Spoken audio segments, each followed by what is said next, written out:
Nous sommes ici sur le centre Eiffel de Carquefou. Et sur ce centre, nous travaillons essentiellement sur la protection des cultures maraîchères contre les ravageurs. Depuis quelques années, on focalise notre travail sur des techniques de protection, de lutte biologique par conservation des habitats. Et ce type de lutte consiste à attirer les ennemis naturels des ravageurs des cultures à proximité des cultures pour favoriser les processus de régulation naturelle. Alors, la culture de poireaux est une culture qui est attaquée par un insecte qui s'appelle le thrips. Et le thrips provoque des taches blanches sur le feuillage des poireaux qui rend in fine la production très difficilement commercialisable. Pour éviter d'utiliser des produits phytosanitaires pour lutter contre ce thrips, on essaye d'attirer les ennemis naturels de ce ravageur à proximité des cultures. Alors pour ça, on met en place tout autour de la culture des espèces végétales qui sont susceptibles d'attirer ces ennemis naturels. Et pour favoriser les pontes de ces ennemis naturels à l'intérieur même des cultures, on ajoute des patchs de plantes qui hébergent ce qu'on appelle des proies de substitution et qui favorisent les pontes de ces ennemis naturels. Et enfin, afin de repousser les thrips hors de la culture, on met en place des bandes de plantes aromatiques qui exercent un effet répulsif vis-à-vis des thrips. Autour de cette parcelle de poireaux, nous avons semé une dizaine d'espèces végétales environ, afin d'attirer les insectes, et en particulier les ennemis naturels de thrips. Et nous effectuons différents prélèvements pour savoir quelles sont les espèces d'insectes majoritaires.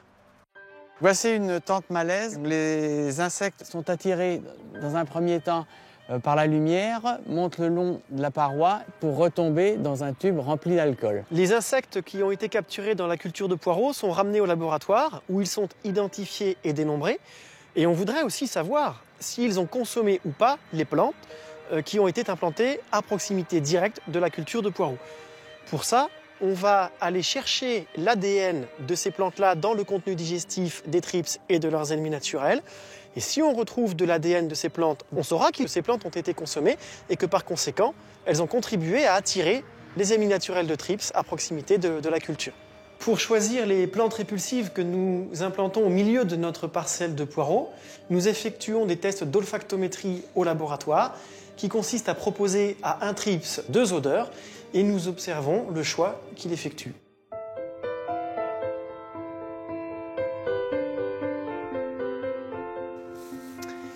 On voudrait savoir si, parmi les plantes qui sont présentes autour de nos cultures maraîchères, certaines attirent les insectes plus que d'autres.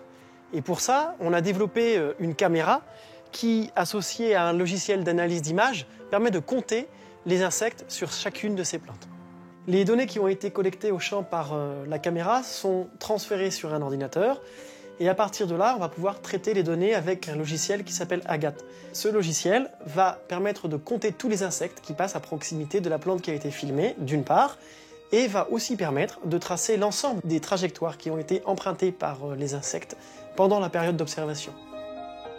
Les travaux que l'on mène ici servent à mieux connaître les mécanismes de régulation naturelle qui s'exercent dans les cultures légumières et à concevoir des systèmes de production maraîchers qui sont résilients face aux attaques de ravageurs et qui limitent au maximum le recours aux intrants de synthèse. Ici au Eiffel de Balandran, on travaille sur la biodiversité fonctionnelle et en gros on s'intéresse à la lutte biologique par conservation de la biodiversité et donc à tous les organismes utiles qui peuvent prédater les ravageurs des vergers. Nous sommes là devant des poteaux qui sont posés dans un verger d'abricotiers pour favoriser la prédation par les rapaces nocturnes et diurnes. Nous utilisons pour cela des pièges photographiques qui nous permettent de tracer le sommet du poteau pour savoir si ces poteaux sont effectivement utilisés par les rapaces. Ce qui nous permet d'avoir accès aux espèces qui viennent chasser et à quel moment de la journée, à quel moment de la nuit, à quel rythme et quel est leur comportement. On travaille sur des infrastructures comme les haies. On étudie les déplacements qu'il peut y avoir entre ces haies et le verger. Et puis on a aussi installé des gîtes à chauves-souris et on récolte les crottes, on les analyse et on peut savoir si elles ont consommé des ravageurs de la culture. Pour nos chauves-souris, nous utilisons un détecteur à ultrasons et un micro branché dans un verger toute la nuit, ce qui nous permet de savoir quelles sont les espèces qui chassent dans le verger ou aux alentours et ce qu'elles font exactement. On a pu montrer par exemple que les araignées ont consommé des fondatrices de pucerons en sortie d'hiver ce qui peut avoir un impact intéressant sur la régulation de ce ravageur qui pose des problèmes en verger de pommiers.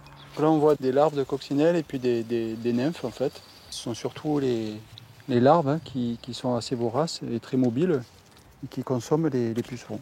Ces études sont destinées à mieux comprendre les mécanismes écologiques entre les espèces dans les vergers. D'une part, ça nous permet de sensibiliser le monde agricole sur l'intérêt de préserver une biodiversité utile et puis d'apporter des références techniques à travers nos études scientifiques afin de concevoir des systèmes agricoles du futur plus économes en intrants.